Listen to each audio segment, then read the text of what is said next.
When it comes to, I know how important it is to address opioids, but I bet one of the other most important questions you get asked, I get asked as well daily, is housing. Yes. And you have a plan going forward when it comes to trying to gather ideas on what can be done to help people out here, because you know there's new hires in our newsroom as well who say the same thing. I never expected Burlington or the surrounding areas to be so high to live here.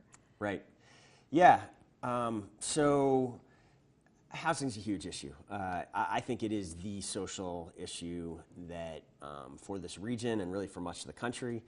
It's something that really I've spent my whole career working on in a lot of ways. Before being an elected mayor, I worked with and for nonprofits that were building affordable housing, and and over the last 7 years, we've been very focused on this. And I think basically one of the things I said in the State of the City the other night is, first of all, what we have been doing the last 7 years is working. We have built and opened almost 600 new homes in Burlington over the last 7 years. That compares to only less than 70 that were built in the prior 6 years, before 2012. Excuse me.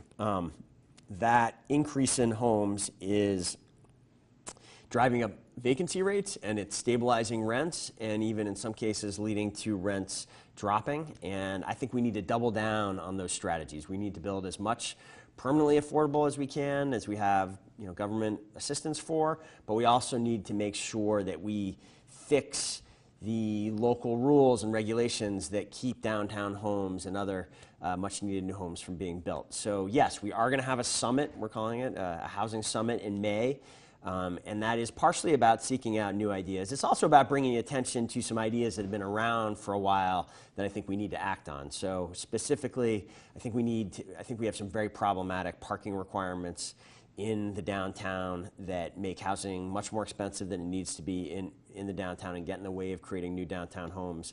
I think we should do what Brattleboro and many American cities have done and make it easier, make it legal essentially for people who want to build a granny flat, as they call it, above your garage, or to perhaps build a small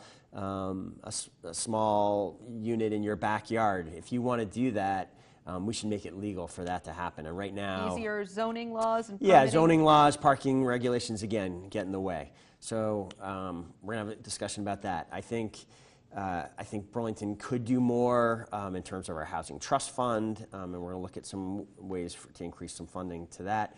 I do think we have an issue where, and particularly in older homes, where tenants pay very high utility bills, because of the infrastructure. Yeah, and landlords aren't really incented to weatherize or take other steps that would cut down on the consumption of utilities because they're not paying the bill. I think we need to do more to address that, and more. So I hope you guys will come down and be part of the summit when we have it in May. We're still finalizing exactly the date. Will renters be there? Will maybe young millennials hoping to move to Burlington but weary on the line because of the housing issues? Do you want to reach out to them as well and get their ideas on what's going on? Yeah, I think absolutely. We are going to set this day up so that we can hear from as many people as possible. And And you want action in October? So yes, that's what I've committed to. Is I want to follow up this summit with a series of probably monthly meetings in the months after that, where we update people on where we are on formulating policy in each of these areas that we focus in on. And yes, I plan to put in front of the council by October draft ordinances for action in each of the areas we've talked about, and probably more as well. What I have found, I think that can really, some of these things we've been chipping away at and working towards for a while. My hope is this effort brings attention and urgency to this issue, and by the time we're sitting down for next year's State of the City, we can actually say, 2019 was a year we got a lot done in terms of housing.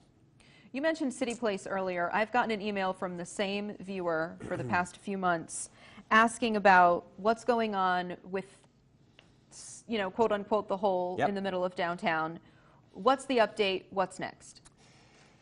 You know, I'm very hopeful pretty soon we won't think of it as a hole in the downtown anymore. I mean, everything first of all, the developer back in January made clear they intend to start construction this spring, and everything that we are seeing is consistent with that. So we have a construction meeting and a design meeting every week, and what we are seeing is a great deal of activity. What was that the is holdup? consistent with a start in this spring. You know, what was the holdup?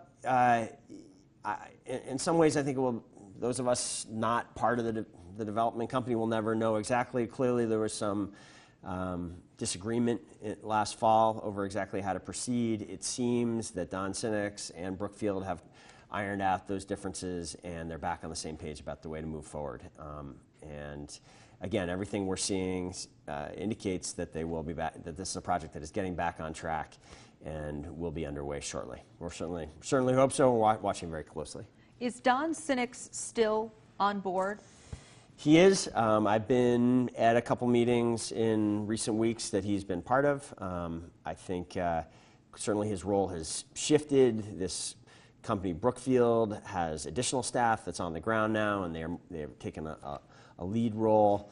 But at least, you know, but Don is definitely still part of the partnership and still active from everything I've seen recently. Okay. Where should we find tenant information soon about what's going to happen? With City Place, yeah. Or with City Place? Well, you know, I think one thing about this project that sometimes people lose sight of is, you know, the city was this is a public-private partnership in the sense that the city needed to do some things with respect to zoning and some commitments around building out the public infrastructure around the project to make this project possible. But fundamentally, the city has completed that part of the effort. And where we are now is that this is a private development where the effort really needs to be coming from Brookfield, from the developer going forward, and they're the ones that need to be communicating about the progress and what the opportunities are. So we are encouraging them to do that, and I think you know, they do have a website. They will be they'll be giving an update to the council in April. Okay. So I think you know, the information will be out there. Okay, Mayor, I appreciate it. Thank you. Lauren, great to be with you as always. We'll be right back on What Matters This Week.